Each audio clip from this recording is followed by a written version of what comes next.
Mr. Speaker, sir, this is the seventh day, I believe, of this debate, and 70 persons have already spoken.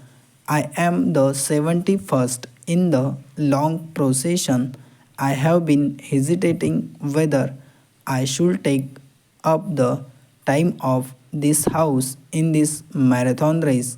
I might straightway say that I am not greatly interested where a particular state boundary is situated, and I find it very difficult to get passionate or excited about it. I have my preferences naturally, but it does not make much differences to me where the internal boundary of a state is drawn. Infinitely more important is what happens on either side of the boundary, what happens within the state, I- and what happens to people inside a particular state who may linguistically or in any other sense from a minority. Once we lay down these basic principles correctly and act up to them, then the vast number of problems and difficulties and legitimate grievances that arise will automatically disappear. I may tell the House that I am not speaking specifically in my capacity as a Prime Minister or on behalf of government, and I am not going to make any approach making pro announcement.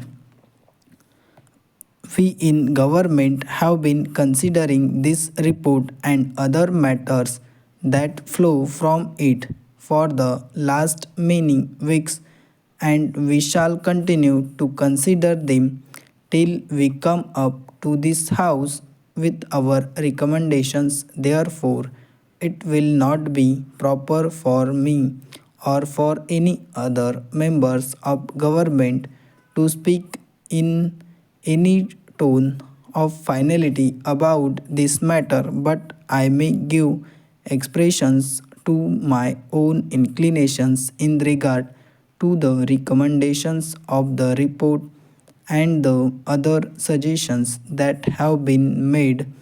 One thing I should like to say is that I have regretted very greatly certain criticisms that have been made in the press against the Commission's.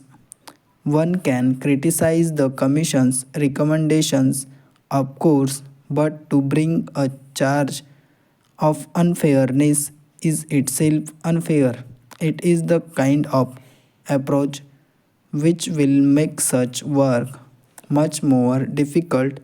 Thereafter, we choose eminent men. They take a great deal of trouble and tell us what they think about the problem. We may or we may not agree with them, but to attack their fairness is, if I may say so, not only a wrong approach but an inclinations that one's case is right now very weak.